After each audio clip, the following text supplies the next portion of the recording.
Halo semua, nama aku Daniel dan di video kali ini kita akan kembali untuk coba top up EasyCash menggunakan bank digital lain ya. Kali ini aku akan menggunakan Bank Tomorrow ya kan. Dan nanti aku juga bakal jawabin pertanyaan dari teman-teman kalau misalnya kita masih sempat ya. Oke, saat ini aku memiliki total aset sebanyak 237.093.694. Kemudian balance-nya ada di angka 16.705.634. Kita bakal coba ya top up menggunakan Bank Tomorrow ya kan by UOB. Aku pernah review di video sebelumnya. Karena video-video sebelumnya kita udah pernah coba top up menggunakan Cbank, Bank Jago, Neobank, itu semua bisa ya. Kali ini kita bakal coba top up dari UOB ini ya teman, atau Tomorrow. Oke, gimana cara top upnya? Pertama kita ke bagian balance ini, kita tinggal pencet top up, kemudian kita masukin jumlahnya. Aku tadi udah siapin Rp300.000 di UOB ku, kita bakal coba ya top up Rp300.000 supaya angkanya jadi 17 juta. Kita pencet top up di sini, kemudian kita copy. Setelah itu kita bakal login ke Tomorrow kita ya teman. Nah, di sini kamu bisa lihat jumlah saldoku Rp300.000. Kita bakal coba top up ke EasyCash menggunakan Tomorrow ini. Caranya gimana? Kamu tinggal pencet ke bagian transfer ini ya kan. Setelah itu di sini kamu tinggal masukin BCA. Nah, kalau misalnya udah di sini kamu masukin nomor rekeningnya ya kan. Kalau udah di sini kamu masukin jumlahnya, yaitu di sini 300.000. Pastikan jumlahnya sama ya, karena kalau misalnya jumlah beda takutnya nanti bisa gagal ya kan, karena itu nggak terbaca secara otomatis oleh sistem. Ya udah, kita tinggal pencet lanjut di sini. Nah, kamu di sini bisa lihat ya, konfirmasi Rp300.000 bebas biaya layanan, yang artinya dalam kamu melakukan transfer ke bank lain ini menggunakan Tomorrow, kamu nggak dikenakan biaya sama sekali. Padahal ini aku transfer dari UOB ke BCA ya teman. Yaudah, di sini kita lihat metode pembayarannya sekian, kemudian dari rekening apa, kita tinggal cek semuanya. Kalau udah benar, kita tinggal geser di sini ya teman. Setelah itu masukkan PIN seperti biasa. Nah, kalau udah transaksi dalam proses, yaudah kita tinggal pencet ke dashboard sekarang. Sekarang total saldoku udah berkurang ya. Kalau kita back ke aplikasi EasyCash-nya, kita pencet back di sini, kemudian kita pencet aset. Sekarang jumlahnya udah bertambah ya teman. Saldoku tadinya 16.700.000, sekarang udah menjadi 17 juta sekian. My asset pun udah bertambah jadi 237.393. Kemudian di sini masuk notifikasi dana Anda sebesar 300.000 telah kami terima. Artinya apa? Artinya walaupun di EasyCash ini kamu hanya bisa top up menggunakan BCA, tapi sebenarnya masih ada metode-metode lain di mana kamu bisa top up. Kamu bisa menggunakan Neobank, bisa menggunakan Cbank, bisa menggunakan Bank Jago. Dan kali ini kita udah coba top up dari Tomorrow dan itu juga berhasil ya kan? Kesimpulannya hampir semua bank digital bisa digunakan untuk top up EasyCash ini. Oke, sekarang aku bakal merespon pertanyaan dari teman-teman semua ya. Yang pertama dari kak saya, itu riba apa enggak bang? Jawabannya adalah ini investasi yang bersifat non halal ya teman, atau enggak bersifat syariah. Jadi ini pasti mengandung riba. Karena yang namanya pinjaman konsumtif seperti ini pasti biasanya mengandung riba. Jadi kalau misal kamu tanya apakah riba, jawabannya adalah pasti sama dengan yang lain. Sama dengan asetku, sama dengan rupiah cepat, sama dengan uang mie. Ini merupakan investasi yang bersifat bukan syariah atau pasti mengandung riba ya kan. Jadi kalau misalnya bagi teman-teman yang punya prinsip investasi yang bersifat syariah, pengen investasi yang halal, aku nggak rekomendasikan kamu untuk menggunakan EasyCash ini. Kamu boleh menggunakan beberapa instrumen lain, contohnya kalau misalnya P2P lending itu seperti dana syariah, itu merupakan investasi yang bersifat syariah. Kemudian alami juga syariah. Atau misalnya kalau misalnya kamu pengen pakai reksadana, kamu bisa menggunakan bibit, tapi kamu setting jadi bibit syariah ya kan. Caranya kamu harus ke setting dulu, kemudian kamu nyalain toggle bibit syariah, sehingga nanti bibit hanya menunjukkan instrumen investasi atau reksadana yang sifatnya syariah. Jadi bagi kamu yang punya prinsip syariah, tetap bisa berinvestasi. Semoga ini bermanfaat buat kamu ya. Berikutnya dari Kosan Story Malam mau tanya, saya kemarin nekat jadi lender walaupun nggak paham. Saya kemarin pilih borrowernya malah yang di atas 0,7 sampai 0,8. Apakah bakal aman dana saya? Makasih buat yang bantu jawab. Nah, jadi gini ya teman, selama aku mendanai di EasyCash, kalau misalnya kamu lihat dari lending aset, kemudian kita lihat yang pas. Nah, kalau misalnya kamu lihat awal kali aku investasi zaman-zaman pertama itu dari tahun sekitar 2019 sekian ya teman, dari November 2019. Itu aku waktu itu bunganya masih lebih tinggi, ada yang 20%, ada yang 21%, kadang bisa sampai 27%. Dari awal aku berinvestasi, aku bahkan sama sekali nggak tahu kalau misalnya credit scoringnya itu yang benar adalah yang rendah lebih bagus ya teman. Jadi dari awal aku berinvestasi sampai sekarang, sampai beberapa saat yang lalu sebelum aku klarifikasi, aku selalu memilih orang yang memiliki credit score yang tinggi. Karena seperti yang kamu ketahui, kalau misalnya sistem credit scoring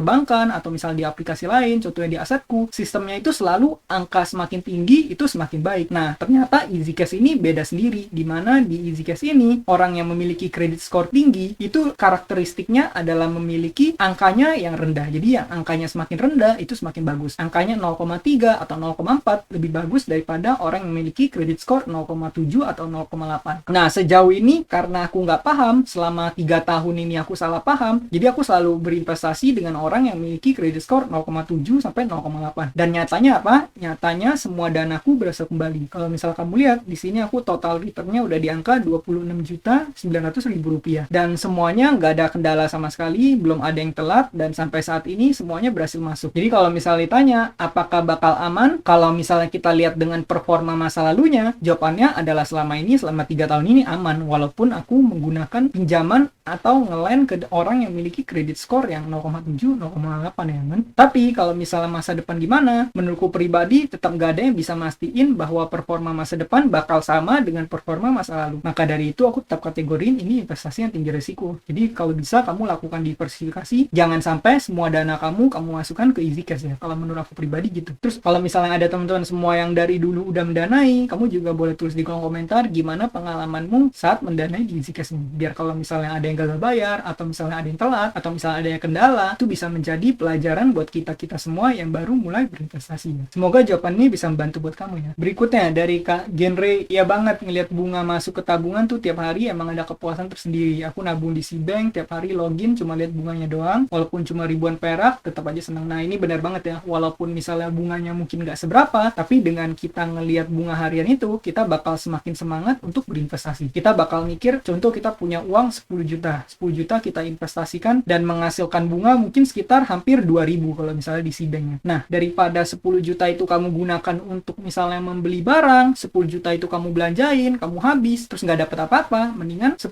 juta itu kamu gunakan, kamu taruh di Cbank untuk menghasilkan passive income hampir 2.000 rupiah, man. Lumayan ya, bisa beli Indomie 1 bungkus dapat ya, man. Bayangin kamu nggak ngapa-ngapain, kamu hanya taruh uang tersebut bisa bekerja menghasilkan passive income untuk kamu. Dan uang tersebut akan bekerja menghasilkan uang lagi untuk kamu. Nah, mindset itulah yang aku tanamkan sehingga aku bisa punya portofolio yang seperti sekarang ya, man. Jadi dari zaman-zaman dulu aku mulai berinvestasi, aku selalu menginvestasikan 80% dari penghasilanku. Setiap ada uang, aku mikir daripada uang ini aku belanjain, daripada aku memenuhi kepuasan sesaatku, sebaiknya uang ini aku taruh supaya menghasilkan lebih banyak uang lagi. Bahkan bagi aku pribadi, aku lebih senang mendapatkan uang dari passive income ketimbang menghabiskan uang ya, man. Mungkin kebahagiaannya udah sedikit berubah ya, man. Jadi bagi teman-teman yang baru mulai investasi, kamu bisa mulai kebiasaan yang baik ini. Kalau misal kamu belum bisa invest banyak, nggak apa-apa, yang penting kamu mulai dari yang kamu miliki dulu aja. Mungkin mulai dari 10%, 20%, nanti perlahan-lahan seiring berjalan waktu, kalau misalnya uangnya udah semakin banyak, income-nya semakin besar, bisa menyisihkan lebih banyak, nanti perlahan-lahan kamu tingkatkan persentase investasinya, kan? Nanti cepat atau lambat, kamu pasti bisa mencapai tujuan keuangan kamu. Semangat terus buat teman-teman semua yang sedang berinvestasi ya. Berikutnya dari Kak Joki Chandra, kenapa sekarang mau pendanaan 90 hari nggak bisa pilih skor kreditnya? Nah, sebenarnya kamu tak bisa pilih skor kredit terlepas dari berapapun tenor yang kamu ambil kan? Mau 30 hari, 60 hari, mau yang 1 tahun, itu tetap kamu bisa memilih orangnya. Cuma kenapa kamu mungkin nggak bisa milih skor kredit? Ini mungkin karena ini ya, karena mungkin saat kamu katakan di sini kamu milih yang 90 hari, kemudian saat kamu mau landing, mungkin ini yang terjadi, mungkin kamu landingnya kan jumlahnya 1 juta, karena jumlah minimal 1 juta. Saat kamu pilih select the borrower, nah di sini mungkin yang muncul bakal cuman 1 orang ya. Kenapa cuman 1 orang? Karena by default 1 juta kita bakal di landing ke 1 orang. Jadi kalau misal kita landing 5 juta, itu akan di landing ke 5 orang. Kita landing 10 juta, akan di landing ke 10 orang. By default seperti itu. Tapi kalau misal kamu pengen pilih borrower, caranya gimana? Kamu tinggal reload di sini ya, kan? Kamu reload aja berkali-kali. Semakin kamu reload, semakin banyak nama orang yang muncul. Nah, kalau misal kamu udah seperti itu, nah di sini kamu bisa lihat ada banyak banget pinjaman yang bisa kamu danai. Dan orangnya memiliki berbagai macam kredit score. Nah, kalau misal kamu punya 1 juta, ya mungkin kamu bisa pilih ke beberapa orang. Misal kamu pilih ke 5 orang atau 10 orang. Tujuannya supaya dana kamu nanti diversifikasikan lagi ya, men. Jadi 1 juta tersebut nggak diberikan ke 1 orang, tapi 1 juta tersebut bakal disalurkan ke banyak orang. Walaupun sebenarnya aku pernah tanya RM, katanya sih nanti dana kita tetap bakal disebarkan dilakukan lagi ke banyak orang. Cuma kalau misal kamu pengen make sure, ya kamu lakukan seperti itu ya. Kamu reload dulu sampai orangnya banyak, kemudian kamu pilih-pilih orang yang memiliki credit score yang baik atau yang angkanya mendekati 0 ya teman. Nah, semoga jawaban ini bisa membantu buat kamu ya. Kalau misalnya ada pertanyaan, kamu boleh tulis lagi di kolom komentar. Berikutnya dari Kak Aimam Wicaksono, Kak tanya dong auto allocate dan auto redeem. Misal kita di bulan ini invest 30 hari dengan memilih auto allocate. Berarti kan bulan depan auto alokasinya ke pendanaan 30 hari tersebut. Nah, kalau ternyata bulan depan kita mau ambil dana itu gimana? Auto allocate-nya diganti auto redeem. Nah, jadi benar banget ya. Kamu nggak perlu khawatir karena walaupun di awal kamu bisa pilih auto allocate atau auto redeem, tapi nyatanya adalah seiring berjalan waktu kamu tetap bisa ganti ya kan. Contoh di pendanaanku yang saat ini, katakan di sini aku punya lending assets nih, katakan yang contoh yang udah mau jatuh tempo deh, katakan yang ini sebentar lagi kan tanggal 29 bulan 9. Nah kan sebentar lagi dana ini mau jatuh tempo. Gimana caranya? Aku tinggal ganti auto allocate-nya ini menjadi auto redeem, yang artinya nanti di tanggal sekian, di tanggal 29 bulan 9 ini danaku secara otomatis bakal diatur menjadi auto redeem. Jadi kamu nggak perlu khawatir kalau misal kamu salah atur pun nanti di saat pendanaannya sedang berlangsung kamu bisa ganti di tengah jalan. Jadi kamu nggak perlu khawatir ya. Jadi dalam kasus kamu, kalau misalnya kamu saat ini mendanai 30 hari, kan nanti masih nunggu 30 hari sampai jatuh tempo. Nah kalau ternyata kamu pengen ambil dananya, ya kamu tinggal langsung ke pinjaman tersebut, kamu tinggal ke lending asset, kamu atur dari auto allocate menjadi auto redeem. Nah tapi kalau misal kamu pengen atur ke auto redeem, nanti ada notifikasi seperti ini, kamu nggak usah peduli notifikasi ini, kamu tinggal pencet confirm aja ya teman. Itu cuman dia mastiin kalau misal kamu beneran mau ganti, karena dengan kamu ganti artinya kamu kehilangan kesempatan untuk mendapatkan lebih banyak uang di pendanaan berikutnya. Jadi kamu nggak perlu khawatir soal itu, kamu tinggal pencet confirm aja ya. Dan pastikan di sini udah berubah dulu menjadi auto redeem. Nah nanti kalau misalnya udah auto redeem, di saat jatuh tempo, di saat akhir tenor, nanti pasti uangnya bakal masuk ke balance kamu. Dan dari balance kamu bakal bisa tarik seperti biasa, tapi ingat kamu bakal butuh waktu beberapa hari sampai uangnya masuk ke rekening. Nah semoga jawaban ini bisa membantu kamu ya buat Kak Aimam Wicaksono. Berikutnya mungkin nih 2 pertanyaan terakhir dari Kak John Art. Halo Kak, EasyCash ada premi asuransi seperti asetku ya? Jawabannya adalah ada ya teman. Kalau misalnya kamu pengen informasi lebih lanjut, kamu bisa ke grup Telegramnya langsung, terus nanti kamu bisa cek di grupnya, nanti RM bisa memberikan link-link seperti ini. Kamu tinggal klik ke bagian yang asuransi ya teman. Nih kamu tinggal klik ke bagian asuransi di sini, kamu bisa baca-baca di sini. EasyCash udah resmi di cover asuransi,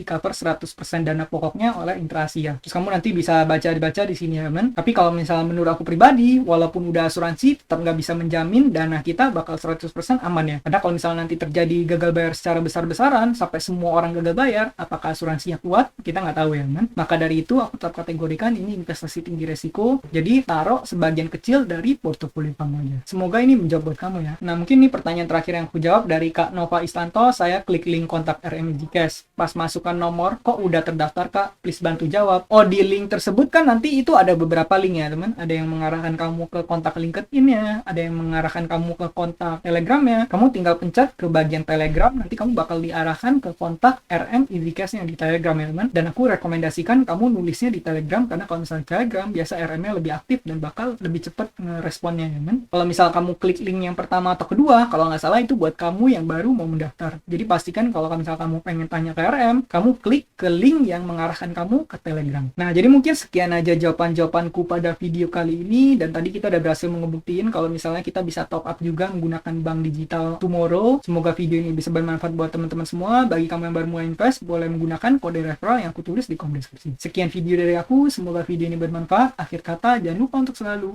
invest. Sampai jumpa di video berikutnya. Bye!